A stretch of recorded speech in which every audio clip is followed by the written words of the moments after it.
Ok. សួស្តីទាំងអស់គ្នាថ្ងៃនេះដែរខ្ញុំមកបង្កើតproject Flutter ដំបូងហើយនឹងណែនាំអំពីការប្រើប្រាស់នៅមុខងារមួយចំនួននៅក្នុង Flutter អញ្ចឹងនៅក្នុង Flutter របស់យើងគឺយើងអាចប្រើនៅ IDE ច្រើនបាទអ្នកខ្លះគាត់ប្រើនៅ Visual Studio ទៅបាទ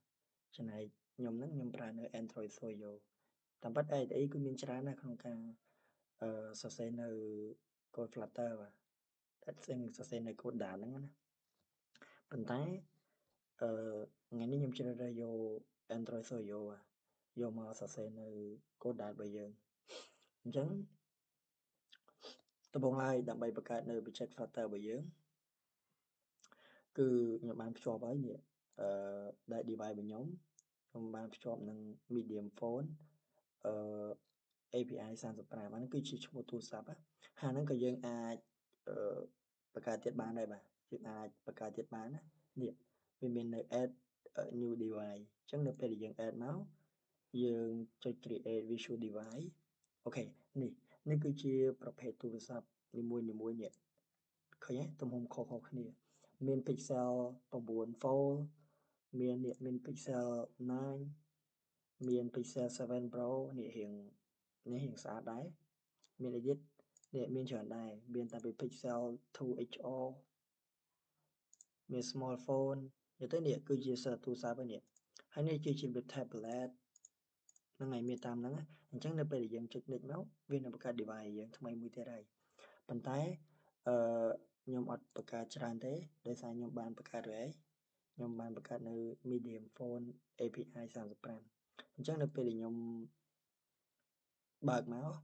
អូខេនេះគឺជា project ឆាប់របស់ខ្ញុំទេអូខេអញ្ចឹងនៅពេលដែលនេះគឺជាការ run នៅ device របស់យើងដំបូងអញ្ចឹង device របស់យើងដំបូងគឺអត់មានអីទេហើយអត់មានអីទេអញ្ចឹងយើងធ្វើការបង្កើតតិចទៅអញ្ចឹងនៅមេរៀនដំបូងហ្នឹងខ្ញុំសូមណែនាំអំពីការបង្កើតនៅscaffold ហើយនិង material ហើយខ្ញុំនឹងប្រាប់ពីភាពខុសគ្នារវាង material ហើយនិង scaffold តើវាខុសគ្នាដូចម៉េចអញ្ចឹងដើម្បីបង្កើតនៅ project Flutter បានដំបូងឡើយគឺយើងត្រូវ import បាទimport ហើយសួរថាយើង import នឹងមកtừអីនេះយើងអាច import នៅ material នេះ import នៅ material data អញ្ចឹងយើង import ហ្នឹងគឺដើម្បីអាចសរសេរនៅមុខងារជាច្រើនបានព្រោះមុខងារជាច្រើនគឺយើងមាននៅក្នុង import material data ហ្នឹងឯងអញ្ចឹងដំបូងឡើយយើង import បន្ទាប់ import មកយើងមាននៅ void main ដូចយើងរៀន C++ ផ្លេអញ្ចឹងណាគឺតែងតែមាន void main ហើយអត់និយាយទៅ void main ហ្នឹងអត់ចោល void main ហ្នឹងគឺជា app ដំបូងសម្រាប់ run នៅ project របស់យើងអញ្ចឹងនៅក្នុង void main យើងមាននៅ run app អូខេយើងមាននៅ run app អូខេនេះ run app ហើយនៅក្នុង run app នេះទៀតសួរតែយើង run អីអញ្ចឹងដោយសារតែនៅក្នុង Flutter យើងមានបែងចែកជា stateless និង stateful ទៀតប៉ុន្តែនៅក្នុងមេរៀននេះខ្ញុំអត់តនិយាយពី stateless និង stateful ទេខ្ញុំគ្រាន់តែបង្កើតជា stateless យើងបង្កើត class វាមួយមកចុះ stateless របស់យើងចង់ដាក់ class ឈ្មោះអីដាក់ឈ្មោះ my app អញ្ចឹងទៅអូខេឈ្មោះ my app អញ្ចឹងបើយើងដាក់ឈ្មោះ my app អញ្ចឹងដាច់ខាតនៅក្នុង my app របស់យើងហ្នឹងក៏យើងត្រូវ run my app ដូចគ្នាបាទ my app អូខេ my app ដូចគ្នាតោះណាអូខេអានេះជារឿងទី1អញ្ចឹងដើម្បីបង្កើតprojectដំបូងគឺយើងត្រូវសរសេរប៉ុណ្្នឹងសិនមកអញ្ចឹងបន្ទាប់ពីយើងសរសេរបានប៉ុណ្្នឹងហើយធ្វើអីទៀតអញ្ចឹងកន្លែង return នេះខ្ញុំបាននិយាយមិញហើយនៅក្នុង return នេះគឺមាន2ដែលយើងត្រូវរៀនថ្ងៃនេះខ្ញុំនឹងនិយាយអំពី material app ហើយនិង scaffold អញ្ចឹងសួរថាពីរហ្នឹងយើងគួរប្រើមួយណាហើយពេលណាប្រើ material ពេលណាប្រើ scaffold អញ្ចឹងតែតាមធម្មតាទៅតែពេលយើងធ្វើមែនទែនទៅយើងប្រើ scaffold ហើយអញ្ចឹងប៉ុន្តែថ្ងៃនេះខ្ញុំលើកពី material ឲ្យបងប្អូនគ្នាមើលសិនទៅអញ្ចឹងបើសិនខ្ញុំ return នៅ material app នេះឃើញទេ បើខ្ញុំ return នៅ metadata app អញ្ចឹងនៅក្នុង metadata app យើងចង់បង្កើតអីព្រោះនៅក្នុងទូរស័ព្ទរបស់យើងវាមានច្រើនវាមានផ្នែកលើផ្នែកកណ្ដាលនិងផ្នែកក្រោមអញ្ចឹងទៅនេះយើងឃើញតោះយើងដឹងនេះឃើញទេអញ្ចឹងករណីនេះគឺខ្ញុំចង់បង្កើត app bar នៅខាងលើមួយនេះ app bar ព្រោះតាមធម្មតាទូរស័ព្ទយើងតែងតែមានក្បាលខាងលើនេះមានសូម្បីតែ save area អីឆកលើឆកក្រោមអីហ្នឹងកន្លែងកាមេរ៉ាកន្លែងអីហ្នឹងអានេះយើងនឹងរៀនពេលក្រោយទៀតប៉ុន្តែយើងកុំតន់គិតកន្លែង save area អីយើងគិតត្រង់ថានៅខាងលើហ្នឹងយើងឲ្យឈ្មោះវាថាជា app bar យើងអាចដាក់អីផ្សេងមុខងារអីផ្សេងបានអញ្ចឹងដូចខ្ញុំនិយាយមិញអញ្ចឹងវាមាន scaffold ដើម្បីធ្វើប៉ុន្តែខ្ញុំចង់និយាយពី metadata សិនថា metadata ក៏អាចធ្វើនៅ app bar បានដូចគ្នាតោះណាអញ្ចឹងនៅក្នុង app នៅក្នុង metadata app ហ្នឹងខ្ញុំមាន home អូខេនៅក្នុង home ខ្ញុំមាន container ខ្ញុំមាន container នោះគឺយើងអាចកំណត់នៅ width height បានអញ្ចឹង container ខ្ញុំមាន color ហ្នឹងខ្ញុំដាក់អីទេ yellow or white អូខេដាក់ពណ៌សចុះដាក់ពណ៌អីក៏បានដែរបាទពណ៌សចុះ color ពណ៌សហើយឆាលរបស់ខ្ញុំគឺមាននៅ column ហើយ column បើកាលណាមាន column ទាំងអស់គ្នាគាត់จะដឹងហើយមាន row មួយទៀតប៉ុន្តែដោយសារនេះខ្ញុំនិយាយមួយសិនណាឥឡូវ column យើងដឹងថាពីលើចុះក្រោមទៅបានហើយបើសិន row ពីឆ្វេងទៅស្ដាំតោះណា column ពីលើចុះក្រោម row ពីឆ្វេងទៅស្ដាំបាទអូខេបន្ទាប់មកយើងមាននៅ column ហ្នឹងពួកខ្ញុំចង់សរសេរពីលើចុះក្រោមអញ្ចឹងខ្ញុំដាក់ column ទៅអញ្ចឹងនៅក្នុង children ដូចគ្នាវាមាននៅ container អូខេ container children វាមាននៅ container ហើយសួរខ្ញុំទៀតថាចេះពេលណាប្រើ child ពេលណាប្រើ children អញ្ចឹងយើងអាចនិយាយទៅយើងឃើញតែអក្សរអង់គ្លេសយើងដឹងហើយបើយើងរៀនអង់គ្លេស child វាជា singular ដែរដល់ពេល children វាគឺជា plural អញ្ចឹងយើងដឹងហើយមួយមានចំនួនមួយមានចំនួនច្រើនអញ្ចឹងមានន័យថាយើងឃើញ child នេះចាប់ column មានថា column មួយអាចផ្ទុកទិន្នន័យបានច្រើនអញ្ចឹងមានន័យថាខ្ញុំដាក់ child នេះខ្ញុំដាក់ column មានន័យថា column យើងមានតែមួយទេយើងអាចបែងចែក column 2 3 4 5បានប៉ុន្តែចង់និយាយថាក្នុងករណីហ្នឹងទូរស័ព្ទយើង column គឺយើងរកតែមួយទេ column យើងយកតែមួយទេអញ្ចឹងចំណែក children វិញគឺយើងមានច្រើននោះមានមិនមានន័យថាយើងអាចដាក់property ដាក់ tag ដាក់background color ដាក់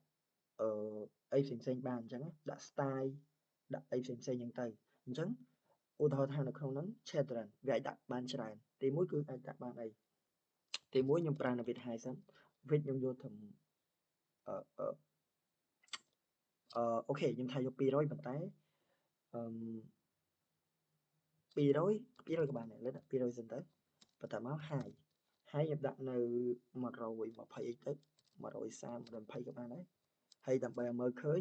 យើងប្រើនៅគេទៀតប្រើនៅ color ដូចគេអញ្ចឹងបើយើងដាក់ width height យ៉ាដាក់ color ដឹងតែមើលអត់ឃើញហើយព្រោះយើងអត់ដឹងថាព្រោះ default របស់វាគឺអាចតែពណ៌សដូចជានៅ screen របស់យើងទៅយើងមើលអត់ឃើញទេអញ្ចឹងយើងដាក់ពណ៌អីផ្សេងក្រោយពណ៌សមក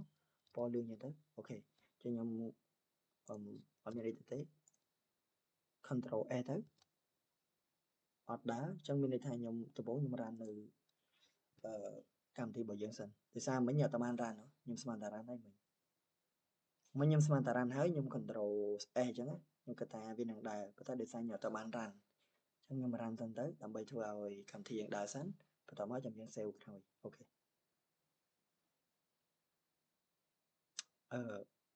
សូមចាំ plate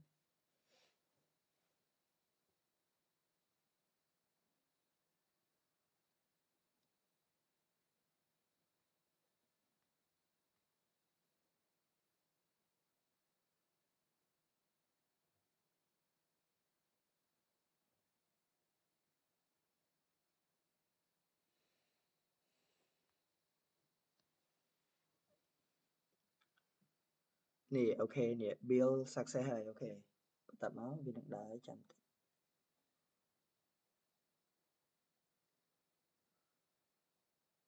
អូខេនេះឃើញហើយអញ្ចឹង យើងឃើញថា background យើងមានពណ៌សអញ្ចឹងដោយសារតែអីដោយសារតែនេះ color របស់យើងដាក់ពណ៌សឃើញទេអញ្ចឹងនៅពេលដែលខ្ញុំដាក់ color មួយមាន children ហ្នឹងមាន container ដែល container នេះខ្ញុំដាក់ width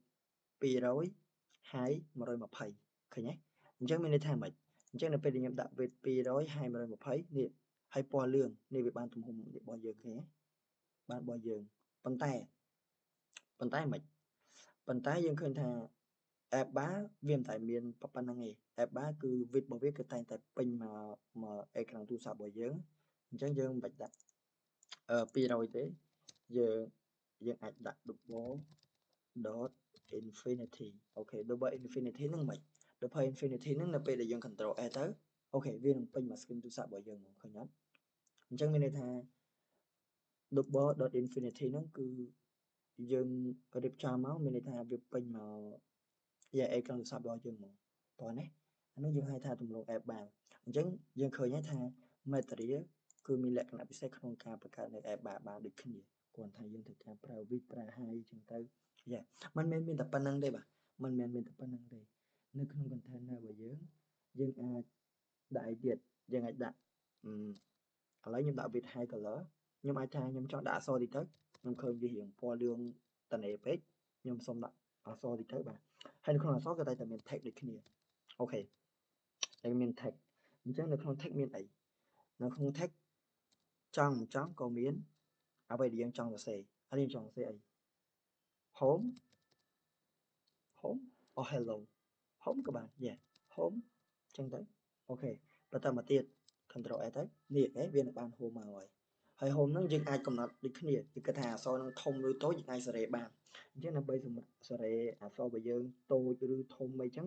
យើងមាន property មួយឈ្មោះថា style អូខេ style អញ្ចឹងនៅក្នុង style ហ្នឹងវាតែងតែមាន text style អូខេ style មាន text style ហើយនៅក្នុង text style ទៀតយើងកំណត់មកដូចជាមាននៅនេះ font size មាន font size font family ហ្នឹងយើងកំណត់អក្សរយើងចង់បានអក្សរបែបម៉េចព្រោះអក្សរយើងស្គាល់ហើយត្រាយើងមានខ្មែរ OS បាត់ដំបងខ្មែរមួលបាទខ្មែរ OS សៀមរាបកតុំរុយប្រូអីចឹងទៅអាហ្នឹងជា font អក្សរទេអញ្ចឹងនៅក្នុង font size នេះខ្ញុំអាចខ្ញុំដាក់ចោល50ហ្នឹងធំដែរអូខេធំជាងបន្តិចចឹងទៅប៉ុន្តែបើខ្ញុំអត់ចង់បានធំទេខ្ញុំដាក់ត្រឹម30អីចឹងអូខេវាទួចម៉ូមអីចឹងទៅខ្ញុំគិតថា30ឬ25មិនដែរអូរៀងទួចពេកអញ្ចឹងខ្ញុំយក30ចុះអូខេបន្តមកទៀត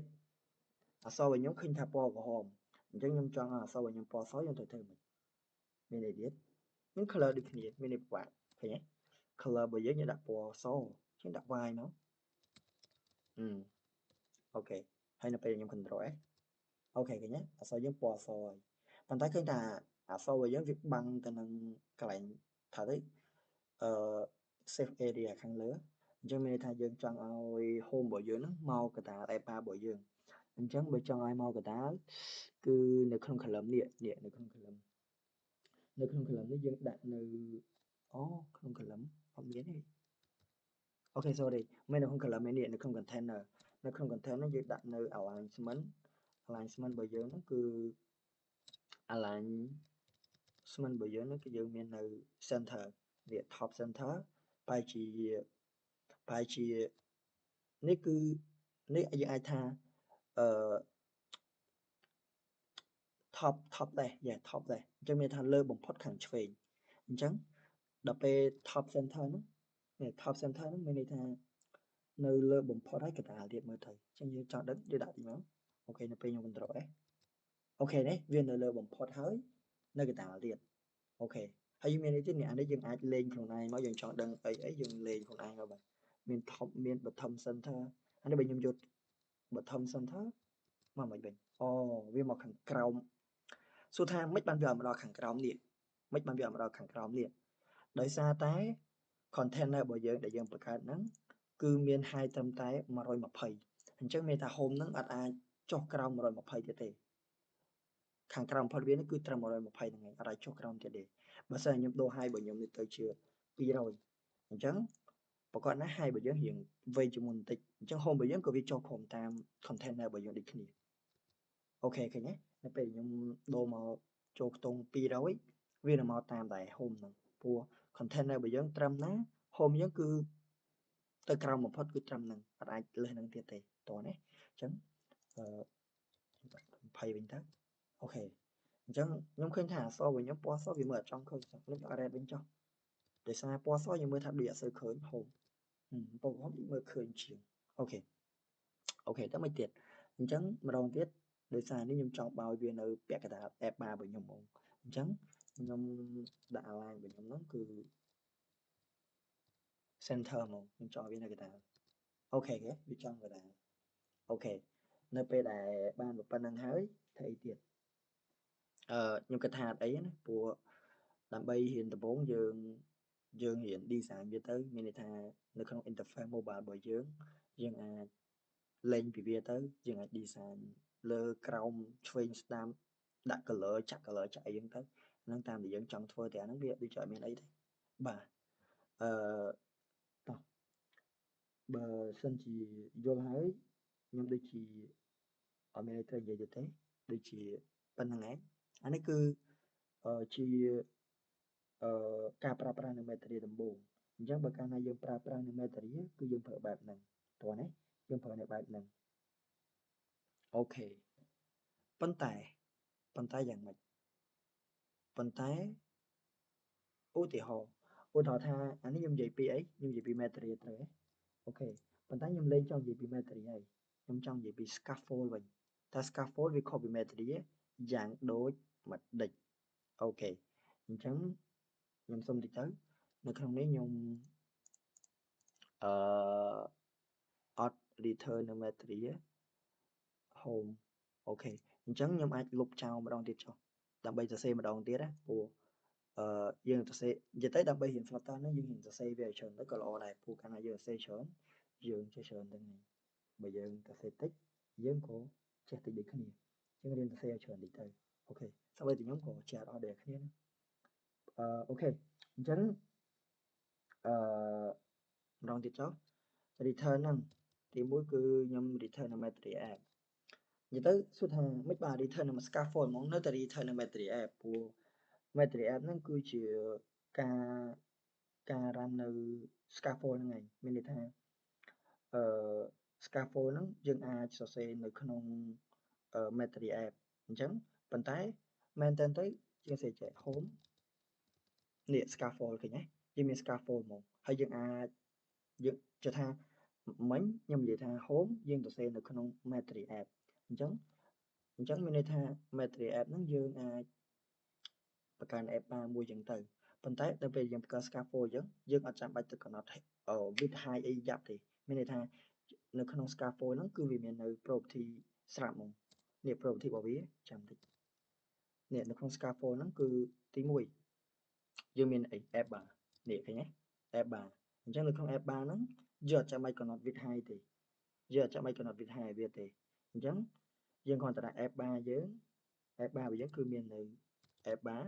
បន្តមកទៀតមាននៅអីមាននៅ title អញ្ចឹងទៅ title វិញយើងដាក់នៅ home ទៅអញ្ចឹងខ្ញុំដាក់តាមវាសិនទៅ title របស់ខ្ញុំគឺខ្ញុំដាក់នៅ home អូខេ home មកទៀត title ខ្ញុំដាក់នៅ home ហើយបន្តមកទៀតមាន title មានអីទៀតខ្ញុំ color title home អូខេអញ្ចឹងនៅពេលដែលខ្ញុំ run ទៅខ្ញុំដាក់ color មួយទៀតសិនអូខេអញ្ចឹងខ្ញុំ run សិនមកត្រូវហើយអូខេអញ្ចឹងវានឹងចេញមក home របស់យើងប៉ុន្តែឃើញថាមិនឃើញថាវាអត់មាន color ទេត្រូវអត់អញ្ចឹងយើងអាចដាក់ color វាបានអញ្ចឹងនៅក្នុងនេះយើងដាក់ background របស់វាមក background របស់វាគឺមិនពណ៌លឿងទេ yellow អូខេនេះឃើញទេអញ្ចឹងមានន័យថាមិនយើងឃើញថាបើកាលណាយើងប្រើនៅ scaffold មកវាមានលក្ខណៈពិសេសត្រង់ថាយើងអត់ចាំបាច់កំណត់ width height អីទេបើយើងអត់ប្រើ scaffold ទេយើងចង់ប្រើ material app នៅក្នុង material app គឺយើងកំណត់ width កំណត់ height កំណត់អីផ្សេងៗហ្មងប៉ុន្តែបើយើងប្រើនៅ scaffold វាមាននៅ app bar នឹងស្រាប់ហ្មងវាមានស្រាប់ហ្មងអញ្ចឹង app bar ហ្នឹងយើងគ្រាន់តែហៅ title របស់យើងចង់ដាក់មិនតែហុំទេបាទខ្ញុំចង់ដាក់ hello អីចឹងក៏បានដែរ okay hello អញ្ចឹងទៅហើយ background របស់យើងយើងអាចដាក់ពណ៌ផ្សេងៗបានអានោះគឺជាលក្ខណៈពិសេសនៅពេលដែលយើងប្រើ scaffold អញ្ចឹងណាគឺ scaffold វាមានលក្ខណៈពិសេសត្រង់ហ្នឹងអូខេប៉ុន្តែឲ្យមែនទែនទៅគឺយើងមិនដែលយក scaffold ទៅសរសេរនៅក្នុង metadata តែមកខ្លះអីចឹងទេគឺយើងជាធម្មតាយើងអត់ចង់ឲ្យវាលាយឡំគ្នាយើងមិនដែលចង់ឲ្យវាលាយឡំគ្នាទេអញ្ចឹងមានន័យថានៅក្នុង home នេះធម្មតាគេធ្វើអញ្ចឹងធម្មតាគឺយើងបើ stateless មួយទៀតមក stateless របស់យើងហ្នឹងយើងចង់កាត់ខ្លះឈ្មោះអីឧទាហរណ៍យើងដាក់ home screen ហ្នឹងទៅ home screen អូខេ home screen ហើយកន្លែង return នេះ return home screen នេះខ្ញុំនឹងកាត់ពីកន្លែង scaffold នេះមកនេះអូខេខ្ញុំនឹងកាត់ពីកន្លែង scaffold មក control x អូខេបន្ទាប់មកខ្ញុំយកមកដាក់នៅនេះវិញអូខេខ្ញុំយកមកដាក់នៅក្នុងនោះវិញបន្តមកទៀតនៅក្នុង home របស់ខ្ញុំនេះខ្ញុំនឹងយក home screen នេះទៅដាក់ចូលអូខេ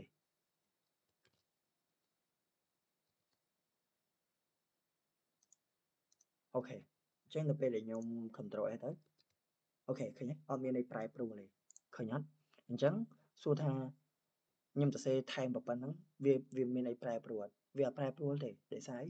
វាដូចមុនទាំងអស់ហ្នឹងគ្រាន់តែខ្ញុំចង់បំបែកscaffold ហ្នឹងសរសេរតែមួយឡែកមកខ្ញុំអត់ចង់ឲ្យសរសេរ scaffold និង material ហ្នឹងចូលគ្នាទេអញ្ចឹងនេះខ្ញុំគ្រាន់តែ return scaffold មកសរសេរតែវាមកអត់ចាំបាច់ទៅសរសេរជាមួយ material ព្រោះនៅក្នុង scaffold នេះខ្ញុំបំបែកទៅក្នុង class home screen មួយទៀតហើយ home screen នេះខ្ញុំគ្រាន់តែយកមកដាក់មកមានន័យថានៅក្នុង home នេះវានឹងចាប់ home screen អញ្ចឹង home screen នេះវានឹងមាននៅ scaffold ឬក៏ property ផ្សេងៗទាំងនោះដែលយើងបានបង្កើតថនណាអញ្ចឹងវាមានតែប៉ុណ្្នឹងឯងបាទអញ្ចឹងអឺម្ដងទៀតទៅសួរថាត្រឡប់មកវិញតើ scaffold និង material ហ្នឹងវាខុសគ្នាមិនតាមពិតវាមិនខុសគ្នាមិនទេគ្រាន់ថា material app ហ្នឹងគឺយើងដើម្បីបង្កើតបានអីមួយយើងត្រូវកំណត់លក្ខខណ្ឌនិយាយទៅយើងធៀងពិបាកបន្តិចពិបាកត្រង់ថាយើងអាចកំណត់ width height app bar ហើយបើយើងធ្វើនៅ body របស់វាយើងត្រូវបង្កើតអីផ្សេងៗទាំងអស់ហ្មងប៉ុន្តែបើសិនជា scaffold វាមាន property ស្រាប់ៗហ្មងទៀតទៅយើងរៀនអីផ្សេងៗទៀតយើងនឹងដឹងកាន់តែច្បាស់អញ្ចឹងណាហើយនឹងឲ្យ scaffold ក៏មានលក្ខណៈពិសេសផងហ្នឹងអត់ចាំបាច់កំណត់ width height ទេអូខេអញ្ចឹងបន្ទាប់ពីមាននៅប៉ុណ្្នឹងហើយយើងមានអីទៀតអញ្ចឹងខ្ញុំបន្ថែមតិចចុះអូខេអញ្ចឹងធម្មតាយើងមាននៅ title យើងមាននៅ background color ហើយ background color ហ្នឹងយើងឃើញថាម៉េចយើងឃើញថាខ្ញុំចង់ឲ្យអក្សររបស់ខ្ញុំនេះទៅចំកណ្ដាលទៅចំកណ្ដាលបើទៅចំកណ្ដាលយើងប្រើនៅអីអឺយើងសួរខ្ញុំថាចេះមិញខ្ញុំប្រើនៅ alignment dot site central ទៅអត់ប៉ុន្តែសួរថាអានេះមាន alignment អត់មានទេឃើញទេទៅពេលខ្ញុំសរសេរទៅណា alignment ខៈមានអត់ខៈមានទេ no suggestion អញ្ចឹងមានន័យថាមិនបានអត់មានដោយសារមិញយើងសរសេរវានៅក្នុង container ទៅអត់យើងសរសេរវានៅក្នុង container ប៉ុន្តែនេះយកបានសរសេរវានៅក្នុង container ទេយើងសរសេរវានៅក្នុង app bar អញ្ចឹងនៅក្នុង app bar អត់មាន align ទេអញ្ចឹងដើម្បីចង់ឲ្យ hello របស់យើងហ្នឹងចំកណ្ដាលយើងគ្រាន់តែដាក់យើងគ្រាន់តែដាក់គេមាន property មួយឈ្មោះថា center title ហ្នឹងគឺ default របស់វាគឺ false មានន័យថាវាអត់នៅចំកណ្ដាលទេប៉ុន្តែបើយើងដាក់ true true control save មកអូខេវានឹងនៅចំកណ្ដាលឃើញវានឹងប្រែប្រួលបែបហ្នឹងអូខេអញ្ចឹងតើអ្នកខ្ញុំបាច់ឆ្ងល់ទេគឺសូម្បីតែខ្ញុំរៀនដំបូងក៏មិនដឹងដែរអញ្ចឹងមានន័យថាយើងត្រូវចាំបន្តិចទៅថ្ងៃក្រោយទៅយើងនឹងដឹងច្រើនហើយអញ្ចឹងនៅពេលដែលយើងអត់មាន container ទេយើងអាចប្រើ align បានទេ alignment ហ្នឹង alignment គឺជាការកំណត់អក្សរយើងទៅឆ្វេងទៅស្ដាំទៅលើទៅក្រោមអីចឹងទៅប៉ុន្តែដោយសារតែយើងបានប្រើនៅ container ទេយើងប្រើនៅ app bar អញ្ចឹងជំនួសឲ្យវាយើងនឹងមាន center title អញ្ចឹងទៅដែលអាចកំណត់ឲ្យអក្សររបស់យើងទៅចំកណ្ដាល screen បានអូខេនេះគឺវាមានច្រើនទៀតនេះឃើញទេ widget នីមួយៗមាន color មានអីនេះអូខេតោះបន្តមកទៀតបន្ទាប់ពីអញ្ចឹងខ្ញុំឃើញថាអីទៀតខ្ញុំឃើញថាខ្ញុំចង់ឲ្យសំណាញ់ឆ្វេងរបស់ខ្ញុំនេះមាននៅប៊ូតុងមួយ ប៉ុន្តែប៊ូតុងនេះយើងអាចធ្វើឲ្យបានណាព្រោះដំបូងយើងគ្រាន់តែដាក់សិនទៅមិនទាន់คลิกទៅអាចប្រើទៅចុចទៅចូល link ឬក៏ធ្វើឲ្យផ្សេងៗបានទេយើងគ្រាន់តែបង្កើត leading មួយ leading នេះអាចមាន icon leading មាន icon ហើយ icon របស់យើងគឺយើងដកទៅកាន់ menu អញ្ចឹងទៅតែប៉ុតមានច្រើនណាឥឡូវខ្ញុំដាក់ menu control F នេះទេទាំងដូច menu មួយបន្តមកទៀតមានតែ menu ទេយើងមានច្រើនបាទយើងមាននៅដូចជា home ក៏មានដែរបាទដូច home បាទមាននៅ home control F មកនេះគេវាទៅរក home ហើយខ្ញុំថាជុំមានអីច្រើនទៀតអត់មាន Telegram ទៀតនេះ Telegram ក៏មានឃើញទេហើយមាននៅ Telegram មាន alarm ក៏មានដែរ alarm ដូចជា នេះ alarm ហ្នឹងម៉ោងរោយើងនេះមានម៉ោងរោហើយមានទៀតអាហ្នឹងយើងលេងលើវាហ្នឹងមាននៅYouTube មានទេ YouTube នឹងមានអត់ដែរតើសាខ្ញុំគិតថាមិនសំណំអត់ទេ YouTube មានទៀតមាន YouTube search for YouTube for search for outline YouTube search for rounded អូខេខ្ញុំចង់យកតាមប៉ះហ្នឹងសិតតែរបៀបកន្លែង search YouTube អីចឹងនេះកន្លែងស្វែងរក YouTube អីចឹងអូខេមានអីទៀតនិយាយទៅមានច្រើនទៀតបាទយើងគ្រាន់តែដាក់ control space មកនេះគេមានច្រើនមែនតើនេះឃើញទេស្អីច្រើននេះច្រើនណាស់បាទយើងចង់ដឹងពីវាច្រើននេះយើងតេស្តវាម្ដងមួយទៅបាទហើយសារយើងអត់មានពេកយើងអត់មានឈ្នះទៅអង្គុយចុចមួយទេនេះ ABC បើយើងចុចទៅវាចេញអក្សរ ABC មកនេះអូខេ ABC មកឃើញទេអូខេអញ្ចឹងខ្ញុំដាក់ menu វិញទៅធម្មតាដាក់ menu ខ្លាំងណាស់អូខេដាក់ menu នេះយើងអាចចុចពួយការធម្មតាទូរស័ព្ទរបស់យើងបើយើងមាន menu យើងអាចចុច press ពីលើហ្នឹងមកយើងអាចទៅរក option នីមួយៗក្នុងការប្រើប្រាស់បានតែអញ្ចឹងអាហ្នឹងគឺ menu option របស់យើងប៉ុន្តែដូចខ្ញុំនិយាយមិញអញ្ចឹងយើងបើយើងចុចពីលើឃើញអត់មានធ្វើអីកើតទេដោយសារតែយើងអត់បានកំណត់លក្ខខណ្ឌអីទេអានេះយើងគ្រាន់តែធ្វើជា static app ទេមានន័យថាអត់ទាន់ប្រើប្រាស់បានទេនិយាយទៅយើង design interface របស់ mobile phone យើងសិនណាអូខេនេះគឺពាក់ព័ន្ធនឹង leading អូខេបន្ទាប់មាន leading មកខ្ញុំចង់ប្រើនៅគេនេះខ្ញុំឃើញថាខ្ញុំចង់ដាក់នៅicon 2ទៀតបាទប៉ុន្តែ icon ហ្នឹងខ្ញុំអត់ដាក់ជា leading ទេខ្ញុំចង់ប្រើវាជា icon bottom ខ្ញុំនិយាយតាមលេខហ្នឹងអញ្ចឹងនៅក្នុង icon bottom គឺតែងតែមាន action អូខេ action ហ្នឹងយើងឆ្ងល់ទេមិនបាន action នេះវាបើកបង្គាបពីរហ្នឹងអញ្ចឹងមកពី action ហ្នឹងវាទទួលជា list បើវាទទួលជា list នេះគេយើងដាក់hover ពីលើមកដាក់មកយើង hover ពីលើ action របស់យើងមកនេះវាដាក់ជា list វាចាត់គេ action អញ្ចឹងបើវាជា list វាតែងតែមានអាគ្នាហ្នឹងហើយអញ្ចឹងដូចជា array អញ្ចឹងយើងតែងតែ array យើងដឹងហើយយើងរៀន array រៀនអីយើងតែងឃើញអាគ្នាហ្នឹងយើងដឹងថា array គឺតែងតែផ្ទុកធាតុបានច្រើនហ្នឹងយើងអាចហៅវាថាជា list គឺជាការ store នៅតន្ន័យជាច្រើនចូលគ្នាបានតោះណាអញ្ចឹងបើវាជា list មានន័យថាម៉េចវាអាចផ្ទុកតន្ន័យបានច្រើនអញ្ចឹងនៅក្នុង action bottom ហ្នឹងយើងមានដាក់ឥឡូវខ្ញុំដាក់សិន icon bottom នេះ icon bottom អូខេ icon bottom មាន2ទៀតមាន on press ហើយមាន icon អញ្ចឹង on press ហ្នឹងគឺជាការកំណត់លក្ខខណ្ឌឧទាហរណ៍ថាខ្ញុំលុបចោលមកខ្ញុំ control space អូខេដល់ពេលខ្ញុំ control space មកនេះវាមាន2វាមាននៅវងកញ្ចក់ដងគៀបនេះដូចជាគេហៅថា square bracket ទេដល់ពេលនេះហៅថា curly bracket អូខេហើយនេះហៅ square bracket ហើយនេះគឺអាសញ្ញាធំជាងអីហ្នឹងgreater than អីហ្នឹងបន្ទាប់មកនិយាយថាសួរអាពីរហ្នឹងវាខុសគ្នាមិនអាពីរហ្នឹងវាខុសគ្នាត្រង់ថាអាខាងលើយើងប្រើវាក្នុងករណីយើងមាននៅ option ដែលយើងត្រូវសរសេរនៅក្នុងហ្នឹងថែមទៀតលក្ខណៈថាខ្ញុំធ្វើប្រអប់មួយបន្ទាប់មកក្នុងប្រអប់នោះខ្ញុំចង់ដាក់អក្សរខ្ញុំចង់ដាក់អក្សរខាងលើដាក់អក្សរខាងក្រោមខ្ញុំអាចដាក់ color ដាក់អីហ្នឹងណាអញ្ចឹងបើយើងមាន property អញ្ចឹងទៀតមានន័យថាយើងត្រូវប្រើអានេះឯងយើងត្រូវប្រើពីព្រោះអាដង្កៀបហ្នឹងបញ្ជាក់ថាយើងអាចសរសេរអីផ្សេងៗបានទៀតដូចយើងប្រើ loop អញ្ចឹងណានៅពេលយើងដាក់លក្ខខណ្ឌដាក់អីដាក់លក្ខខណ្ឌតែមួយយើងអាចចាប់បាច់ប្រើហ្នឹងទេតែបើលក្ខខណ្ឌយើងចាប់ពី2 3ឡើងទៅ មានតែយើងនៅប្រើហ្នឹងដូចគ្នាអូខេប៉ុន្តែបើសិនជាខាងក្រោមនេះវិញគឺលក្ខខណ្ឌលេខតែមួយអីទេតោះណាអូខេប៉ុន្តែនៅក្នុងនេះយើងឃើញតែមានវងកញ្ចក់ហើយនឹង curly bracket អញ្ចឹងខ្ញុំគ្រាន់តែដាក់វងកញ្ចក់អីណា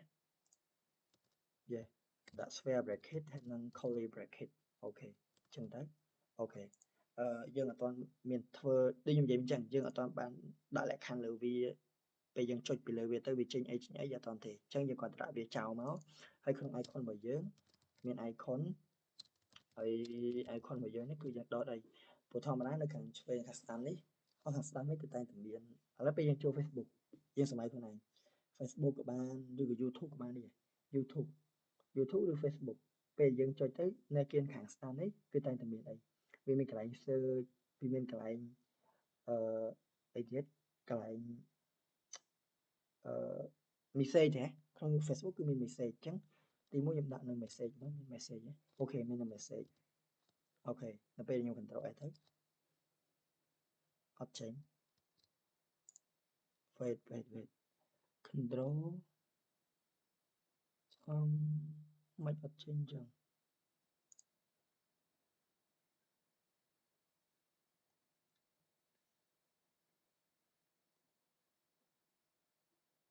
ខ្ញុំសរសេរខុសមែន action ដូចជាត្រូវហើយ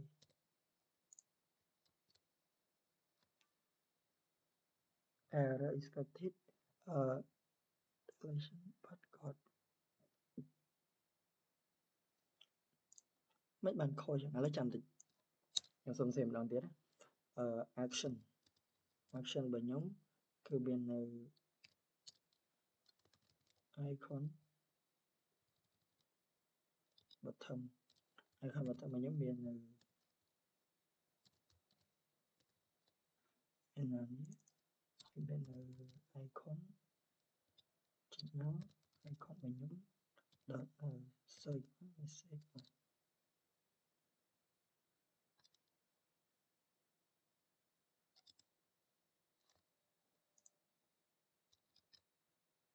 ជុំខ្ញុំមិនដឹងតើកើតអីដែរនេះចាំតិចអូនេះដោយសារតែគេនិយាយមែនមើលនេះគេថា expected the declaration but got នេះមានន័យថានេះយើងដាក់នេះមកខុសកន្លែងហ្នឹងថាអូខេ again អូខេចេញមកនេះដោយសារមិញយើងច្រឡំដាក់វងកញ្ចក់នៅតានេះអត់បានមើល error របស់គេមិញផ្លេចអូខេអញ្ចឹងនេះយើងបាន message របស់យើងមកមួយឃើញទេបន្តមកទៀតយើងមានកន្លែង search អញ្ចឹងយើងអាចដាក់ search មកមួយទៀត icon bottom នេះគ្នាណា icon bottom នេះអូខេយើងដាក់ទៅ search មកអូខេអញ្ចឹងទីមួយខ្ញុំដាក់យើងមាន message ហើយយើងមាន search មួយទៀតមក dot search អូខេ search យើងមានច្រើនទៀតមាន search out outline នេះលយនេះឥឡូវយើងដាក់មួយនេះចុះ search out rounded ចឹងទៅអូខេប៉ុន្តែយើងឃើញថាមិនបានវា error យើង home មកពីលើមកនេះ hover ពីលើវាមកវាដាក់ថា expected to find comma អញ្ចឹងមានន័យថាដោយសារវាជា list ពេលវាសរសេរបានច្រើនមែនប៉ុន្តែដើម្បីបញ្ជាក់ថាសរសេរបានមួយគឺគេខណ្ឌគ្នាដោយ comma តោះណាដូចយើងសរសេរវាមិនខុសពី array ទេ array បើកាលណាយើងសរសេរវានៅជាមួយគ្នាវាតែងតែមាន comma មានអីបញ្ជាក់ថាចំនួនធាតុមួយហ្នឹងបើយើងដាក់10លេខ20យើងដាក់ comma វាផងវាមិនចេញលេខ1020មិនចុះអញ្ចឹងវាតែងតែខណ្ឌគ្នាដោយ comma ហើយនេះដូចគ្នាវាតែងតែខណ្ឌគ្នាដោយ comma ហើយបើអត់ខណ្ឌគ្នាដោយ comma ទេវាអត់ដឹងថាមួយណាច្បាស់លាស់ទេអូខេតាមពិតនៅពេលខ្ញុំ control S ទៅអូខេវានៅបានបន្ត search នេះមួយទៀតឃើញអូខេតែមិនមានតែ search ទេបាទខ្ញុំមាននៅនិយាយទៅដាក់4ដាក់10ដាក់20ក៏បានស្រេចចិត្តបាទនៅលើយើងលេងលើវាណាបាទsorry អូខេអញ្ចឹងខ្ញុំដាក់នៅ icon របស់ខ្ញុំ icon dot home មួយទៀតចុះចេះដាក់ទៅអូខេនេះ home មួយទៀតអូខេខ្ញុំបានតែប៉ុណ្្នឹងឯងអញ្ចឹងមានន័យឆ្ងល់ដូចអត់អីណាបាទអញ្ចឹងឃើញថាមិនឃើញថាសួរខ្ញុំទៀតហើយ dương máu khơi đồ nè iconic đi khai từng mấy bạn mình phải action từng tới mấy bạn mua editing mua action nó bật tam dối cứ đời sang chạy đời xa tại leading nó cứ chỉ icon mỗi đại quan đã khởi nhục tề dương thuê bàn tề lẹ cái tha nó về để nhung chụp lứa từng khi cha mới khởi nhé đôi chờ mình này prai pro tề bàn tay đọc về copy leading cứ action bật thông nó để dùng prai nó icon bật thầm nó vì mình bởi dạ bay nó tôi nhung cho prai nó là mùi này cái đó của vì mình đôi prai bị còi mà đi dùng po giống khởi nhé hay có list lên này khởi nhé khởi nhé cho mình này thà po hàng cao nó po hiện po phải không ai mình đánh nhưng mà sẽ cho bạn ấy nhỉ bàn tay nó bây giờ ready đi tới phải hàng cao ấy đồ po bàn thiệt mấy xin được po không ai nhưng cho ai vi hiện thông như năng hỏi đồ po có hôm đồ po xem tiếp các bạn này anh ấy lên bởi vì bán này cứ việc khâu này tăng này ok chẳng nhung thì cảm ta cho khi nhớ ở mẹ thử các bạn té bà ok lỡ dân vậy mà ngày nó dân vậy bị dân vậy tập bị F3 đi bà F3 nó mà ngày vậy bà dân vậy tại bị F3 thì lấy tao nó không F3 nè vậy tới dân xem không scaffold được á F3 cái dân xem nó không nè F3 ní nè dân xem viên không scaffold hay mùi tiết để nhóm trong vậy những bị 3 đi viêm đòn nè 3 đi cái dân xem không scaffold đi cái nè bàn tay không 3 đi này không 3 đi thì dân trong CPA 3 đi 3 đi và dân cư miền ở cho miền ấy hoặc miền thế column ok đã column bàn container ok cho nên không 3 đi bởi dân cư miền này container cho ok nơi không 3 đi bởi dân cư miền này container chẳng nơi không container đôi nhiều bàn pram cái này là material mà nhé trong container nó dươngประกาศ ล้าง คือ không cùng nó ai ประกาศ នៅ វិធី យើងចង់បាន ប្រកាសនៅវិធីដែលយើងចង់បានអញ្ចឹងឧទាហរណ៍ថានៅក្នុងbody គឺមាននៅ container ហើយនៅ ក្នុង container គឺយើងតែតែមាន width អញ្ចឹង width នេះខ្ញុំកំណត់ត្រឹម200អញ្ចឹងទៅ yes height របស់ខ្ញុំកំណត់នៅម៉ាន200ដែរចុះអូខេ200គ្នាចុះឲ្យទំហំ4ជ្រុងហ្នឹងជាការ៉េអញ្ចឹងយើងប្រើ color របស់យើងគឺ red អញ្ចឹងទៅអូខេទៅពេលខ្ញុំ run control F អូខេវានៅបាន4ជ្រុងដែលយើងចង់បានតោះណាអូខេ4ជ្រុងដែលយើងចង់បានហើយមួយទៀតអញ្ចឹងនៅពេលដែលខ្ញុំបានប៉ុណ្្នឹងហើយខ្ញុំចង់ដាក់នៅខ្ញុំចង់ដាក់នៅ tag វាអញ្ចឹងនៅក្នុងប្រអប់ខ្ញុំចង់ដាក់ tag ចឹងដាក់ tag មកអត់មាន tag ទេអញ្ចឹងមានឆាលអូខេឆាលគឺមាន tag អូខេ tag របស់ខ្ញុំចង់ដាក់នៅអីគេវា hello តដែរខ្ញុំ hello ក៏ welcome ចុះអូខេ welcome ដាក់ welcome យើងចុះអូខេ control S មកអូខេនេះ welcome របស់យើងប៉ុន្តែយើងឃើញថា welcome របស់យើងនេះមិនវាទួចត្រូវអត់ welcome របស់យើងនេះវាទួចណាអញ្ចឹងយើងចង់ឲ្យ welcome របស់យើងនោះធំបន្តិចអញ្ចឹងយើងមាននៅនេះយើងមាននៅ style របស់យើងគឺមាននៅ text style អូខេមិនបាន error ចឹងខ្ញុំសាកដាក់ home មកពីលើមកអូផ្លេច comma ទៀតហើយអញ្ចឹងដូចខ្ញុំនិយាយមិញអញ្ចឹងដើម្បីបែងចែកគ្នាពីផ្សេងគ្នាបានត្រូវដាក់ comma អូខេ comma មួយមកអូខេអញ្ចឹងនៅ text style របស់យើងគឺ control space មកនេះវាមាននៅទី1 font size ខ្ញុំឃើញថា welcome ខ្ញុំទួចពេកដាក់30ចុះអូខេ control S អូធំពេក25បានធំពេកបើអូខេប៉ុណ្្នឹងចុះអូខេបន្ទាប់មកខ្ញុំចង់ឲ្យ font size ខ្ញុំមាននៅអីទៀតមាននៅមិនបាន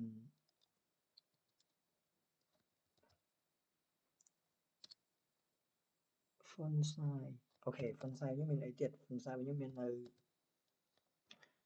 background មាន color font family ហើយធ្វើដាក់អីទៀតនេះ color មួយទៀតចុះ color របស់ខ្ញុំដាក់ពណ៌វាយអូខេពណ៌សខ្ញុំគិតថាច្បាស់អូខេពណ៌សហើយបើខ្ញុំដាក់ background color អាសយើងអាចមាន background ទៀតនេះ background បើខ្ញុំដាក់អីនោះមានខ្មៅហ្នឹងបិទខ្មៅបានស៊ីនឹងស background color វាអត់ចេញចឹង color dot black នេះ error មិនបាន error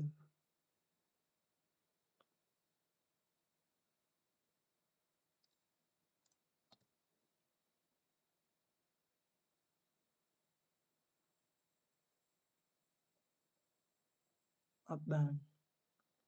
អូខេអត់អីទេតែប៉ុណ្្នឹងចុះ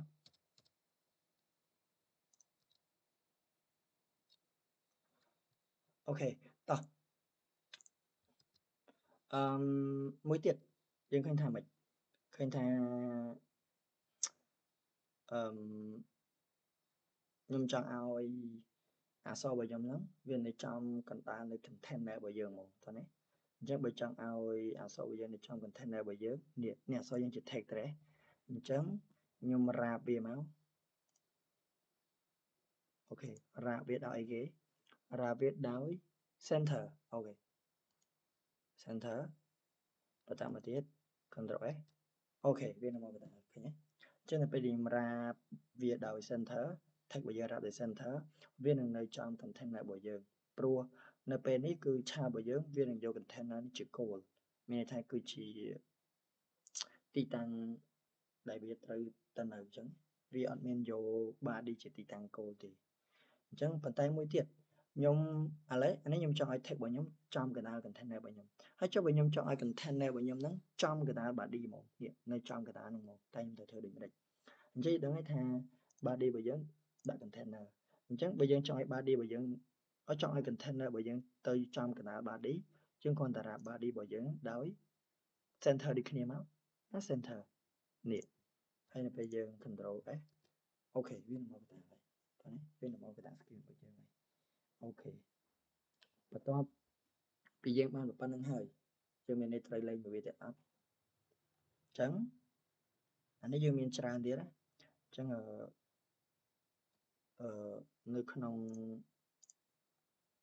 child container មាន width មាន color មានអីអូខេបន្តមកទៀតគឺយើងមាននៅ decoration ក៏នៅក្នុង container ដូចគ្នាអញ្ចឹង decoration នេះ decoration នេះយើងប្រើទៅអី decoration គឺយើងសម្រាប់កំណត់ទៅលើរូបរាងប្រអប់តែយើងចង់បានប្រអប់យើងកោងចង់បានប្រអប់យើងជាង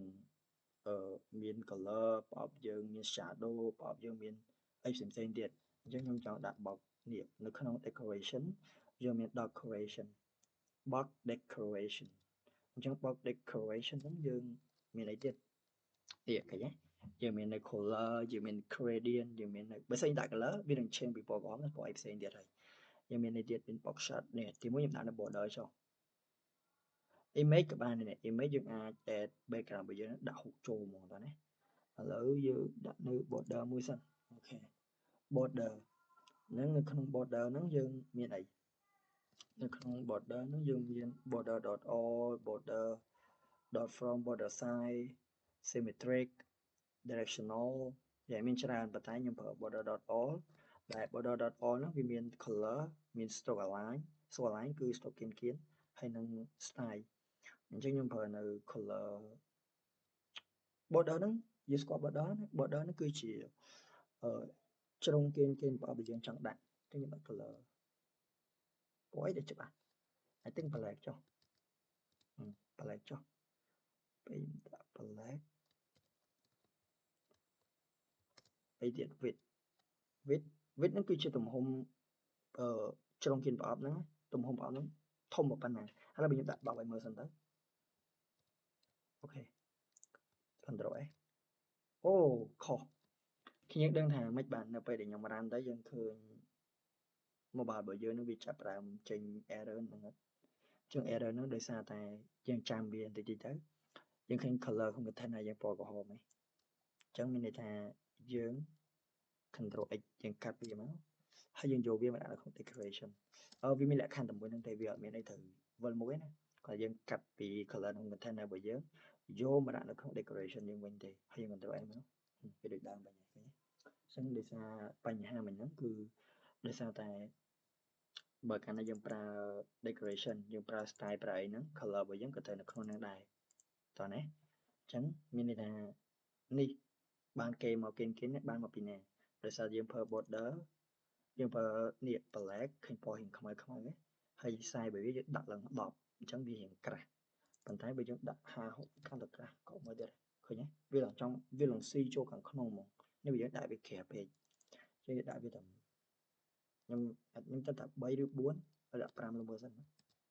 ok pram pram cái nhưng cái ta bị đừng thông về tập bay bán ok pram bị hiện đào cái đại khởi page sa đi ok chẳng miền border tìm mũi bây giờ miền border miền ấy tên này nhé miền trời nó cứ ra nè cái đi nhầm pram chẳng miền trái miền border radius ở lấy chỗ border radius mà cho border radius nó cứ mạch bệnh border radius nó miền đi cái gì miền ở border radius dot circular cái answer cái ăn khơi circular yeah border radius dot all horizontal yeah only vertical nó cứ chuỗi số horizontal nó chuỗi đề ok ok chắc là nhóm chọn ok chắc bên nhóm chọn trở thay border radius nó dừng ai đã kèm kèm bị bán chắc nơi con border dot circular nó bây giờ nhóm đặt dân khơi thang biết hai bây giờ mà pi rồi rồi bởi vì hai dân pi rồi chắc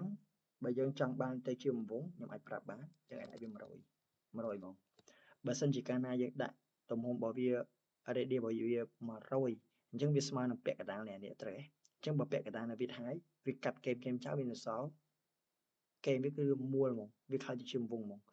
chắc bây giờ chọn ban đồng vốn make sure tha ở đây bây giờ cầm nợ đó tôi tập bẹt cái đàn này biết hai cho nên bên em control ok khi mua đấy mua mà mà tái nhóm ở mình làm thay việc được sẽ sạch ở sẽ xong chẳng nhung mình đặt đầu mà đầu quyền thế nhưng ta thầm đọc ấy chứ đó những cái ta tích về này ok cái nhung vô mà sam sắp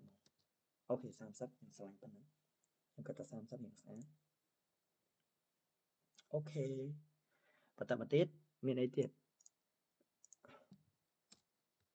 nè mình box shadow mình gradient lấy dương dụng box shadow mình tiết cho box shadow vì mình ấy cái nó mới sự bố ly mày ok chúng ta hover bị lỡ box shadow dương lâu mờ mà nhóm khinh ly sơn với nhiệt box shadow nhé khinh nhé box shadow vì bà bên nhiệt thay với cứ chỉ ly nhưng bật thay box shadow chỉ ly trả mất ly dương phải kế nhiệt dương phải đăng kép nhiệt ok box shadow dương phải bị chỉ ly chẳng dương control spam máu dương mới tên nhiệt box shadow price chỉ ly hơi miết box shadow để đặt box shadow máu và tạo mà tiết nhiệt và tạo mà tiết miền này miền color khinh nhé color offset offset nó cứ chỉ ca cũng là từ horizontal vertical yang trong cũng là blur và pan na ấy và pan này chẳng lấy nhóm chọn bàn blur nhóm chọn bàn po ấy chứ blur po ấy chụp bàn rồi mẹ po không ấy red cái chụp bàn blur thế này lấy blue mà blue ok blue hay miền offset bao giờ nè offset nè thế offset bây giờ cứ miền horizontal chu đế vertical của chu trầu chẳng chu đế chúng ta thầm pram đấy pram cái trong cái này yeah pram cái trong cái này cho nam tấm control C mà đấy để cái nhé khi bỏ kill ấy cái vị trí và tái kill nó dừng khi đạt được chữ bạc vậy mà khi kill mà nhớ dừng ở trong vị trí tế dừng mình phòng thì mới chung blur ra đi trong blur ra đi nó cứ blur ra đi nó dừng đặt đọc ok cho nên bây giờ mình đang tới hiện blur ghé hiện mở qua khi bắt chấp hay hiện blur phụ nhưng mà cho cái mới khi chấp hay blur chẳng mất hiện để này អូខេ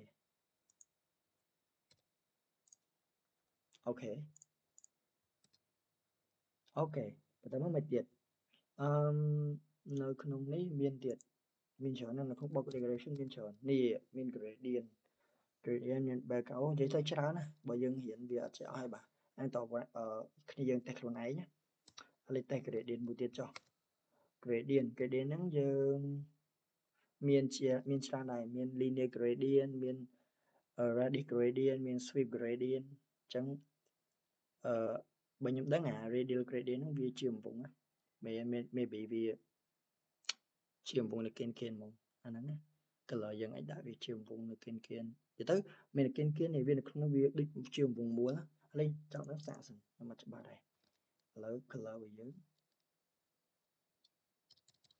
ឥឡូវចែកខ្ញុំដាក់វាជាខំនេះមក color អូខេ color ជា list ទៀតបើ color ជា list ដាក់ list មក color dot blue ខ្ញុំចង់ដឹងខ្ញុំគិតថាវាជាកំពុង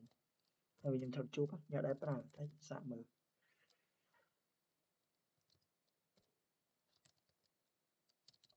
red អូខេ control អូខេឃើញវាជាកំពុងមែនវាជាដូចជាកំពុងឃើញវាដូចជាកំពុងវាដូចជាកំពុងហ្មងបើខ្ញុំដាក់3ពណ៌មិននិយាយទៅយើងចង់ដាក់ច្រើនពណ៌ក៏បានអត់អីគ្រាន់តែខ្ញុំចង់ដឹងថាវាកំពុងបែបម៉េចឬមួយក៏វាតគ្នា green នេះចឹងទៅអូខេវាគឺជាកំពុងមានពណ៌ក្រហមពណ៌បៃតងមានពណ៌ blue ចូលគ្នានេះ blue នៅក្នុងគេហ្មងអូខេអញ្ចឹងពណ៌ណាដែលដាក់ក្រោយគេគឺនៅក្រៅគេពណ៌ណាដែលដាក់មុនគេគឺនៅក្នុងគេនេះពណ៌ខៀវដាក់មុនគេនៅក្នុងគេពណ៌ក្រហមនៅបន្ទាប់ពណ៌បៃតងគឺនៅក្រៅដាក់ចុងក្រោយមក color ទៀតចុះចេះដាក់លេខណា yellow អូខេមានន័យមួយយ៉ាងដែលថាស្អាតអត់ស្អាតទេវល់ទៅវិញអូខេអាហ្នឹងខ្ញុំមិនដែរប្រើដែរនេះយើងចេះតែទាំងអស់គ្នាទៅបាទឥឡូវតោះយើងមាននៅ gradient color របស់យើង sweep gradient ខ្ញុំដែរប្រើដែរតែទាំងអស់ខ្ញុំតេស្តក្រោយតោះឥឡូវខ្ញុំប្រើនៅ linear gradient ចុះ linear gradient color មិន color ខ្ញុំដាក់ chili អូខេហើយយើងមាន color color របស់យើង dot red អូអានេះខ្ញុំគិតថាដូចឥឡូវចាំតិចអានេះមានមួយទៀតដែលខ្ញុំចង់ប្រាប់ color red color dot blue អូខេយើងឃើញទេអញ្ចឹងបើកាលណា color យើងជា list យើងអាចដាក់បានច្រើនដាក់2ដាក់3ដាក់4ដាក់5តាមចិត្តតោះណាអូខេ control M អូខេអញ្ចឹងយើងឃើញថាមិនឃើញវាដេញពីឆ្វេងទៅស្ដាំអត់អញ្ចឹងមានថានេះ red blue អូខេ red blue ប៉ុន្តែនៅក្នុងនោះខ្ញុំដូចជាចាំដូចជាមាន start ទេចាំតិច អត់មានទេមានតែ begin អត់មានទៀត begin gradient color gradient ហ្នឹងអូមួយចេះអត់តាណា color ជា list ទេមាន start អត់មានតែ stop អញ្ចឹងមានតែ begin អូខេនេះខ្ញុំចេះតែវិញនេះចង់ភ្លេចដែរអញ្ចឹងនៅក្នុង begin ហ្នឹងគឺកន្លែងចាប់ផ្ដើមពណ៌ដំបូងចាប់ផ្ដើមពណ៌មានន័យថាខ្ញុំអាចដាក់ align អញ្ចឹងទៅ alignment របស់ខ្ញុំនិយាយទៅយើងចង់ដាក់ពីណាទៅ alignment របស់ខ្ញុំហ្នឹងពណ៌ខ្ញុំចង់បានពីណាពីឆ្វេងទៅបើពីឆ្វេងទៅលើខាងឆ្វេងបើលើខាងឆ្វេង top អី top left អូខេ top left ទៅអូខេ top left បន្តមកទៀតមិន top left ហើយបើកាលណាមាន n អត់មាន begin មាន n នេះបញ្ចប់ចាប់ផ្ដើមបញ្ចប់របស់ខ្ញុំមាន align ដូចគ្នាមិនដឹងចេញតានឹង alignment អូខេ alignment របស់ខ្ញុំគឺ dot top right វិញទៅ top right អូខេមាននៅ top left top right មាននៅ center មានអីទៀតអញ្ចឹងបន្ទាប់ពីខ្ញុំដាក់ប៉ុណ្្នឹងហើយបើខ្ញុំដាក់នៅ color អូខេតែ color ខ្ញុំមិញជាង hover ពីលើមកនេះ ok vì tụi tôi chỉ list thế list type nhưng bởi vì tôi chỉ list chứ tại vì chỉ list nó và tại nó cho nên color thì muốn cứ dot red tại đây cho hay nâng color tí phí cái dot blue cho blue ok không đâu ấy ok không biết đâu ấy đi ra tay để sao thì đặt top ra này ngay theo những đồ biển để đặt top hai bên hay top level những đồ mình không đâu ấy ok baby check như vậy chẳng là dừng lại đồ bị train để làm để train nói chung nên bị lấy cho khổ một năm sáng mưa dần rồi po khó nên bị lấy cho khổ một niệm một thâm top center chân đấy bị trình bị bánh ok bị trình chân từ ok mình tập năng chứ riêng về chứng color dùng tao đặt mạnh cái đó tới sẽ chết ôi dân tần này đã tới khác bài tôn bị chân tay point thông những cái design dân cho nó bị top center việc vui hình tí ok ok đấy cứ ngày nắng nhau miền để chỉ một sợ đố chăm tích bột decoration ok này dùng miền bay đi bạn tay nhung tay tập năng cho vụ hiện trường đấy ok cứ ngày nắng cứ nhung miền tập năng ấy hay địa khơi than địa ở cái này đi bạc ở này cái này nó khơi miền po hồ mà channel được mưa tới hiện tơ này chuẩn bị mình không metri app đây nhỉ nó không metri app nó cái miền chung tha nhung play đây đi ok nhỉมีเปลี่ยนใน debug show check mode banner อันนั้นคือวิธียังเคยถ่ายวิธีบูเลียนนะចឹงบอกบูเลียนវាមានតែ true និង false ទេអញ្ចឹងខ្ញុំដាក់ true default របស់វាហើយយើងដាក់ false មកនេះនៅពេលយើង run ទៅអោ control S ទៅវានឹងបាត់អាពណ៌ក្រហមហ្នឹងហើយអូខេអញ្ចឹងទៅវានឹងឆ្លាស់អូខេអញ្ចឹងថ្ងៃនេះខ្ញុំមានតែប៉ុណ្្នឹងឯងសង្ឃឹមថាទាំងអស់គ្នាយល់ហើយជួបខ្ញុំនៅវីដេអូក្រោយទៀតបាទសូមអរគុណ